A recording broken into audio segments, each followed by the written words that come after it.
Welcome to Not Milk Never Milk. Subscribe if you're lactose intolerant. In this video, I will explain how to build a strong center chest.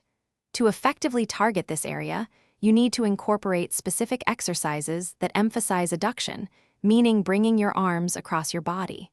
Remember to keep constant tension on your pectoral muscles during every repetition. Focus on the muscle contraction, not just moving the weight.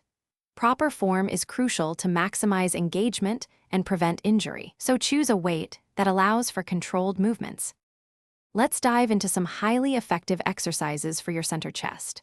Dumbbell flies, performed with a slight bend in your elbows, allow for a deep stretch and powerful contraction.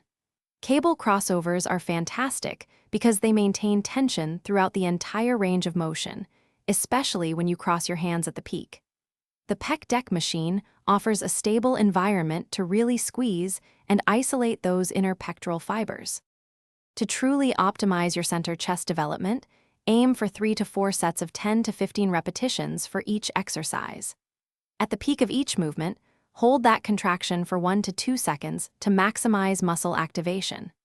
Don't be afraid to incorporate advanced techniques like drop sets, where you reduce the weight and continue, or supersets, performing 2 exercises back-to-back to really push your muscles to their limit. The mind-muscle connection is paramount. Consciously think about squeezing your chest with every rep. Nutrition plays a vital role, so ensure you're consuming enough protein, roughly 1 gram per pound of body weight, to fuel muscle repair and growth. Finally, give your muscles ample time to recover and rebuild. Aim for 48 to 72 hours of rest before your next intense chest session.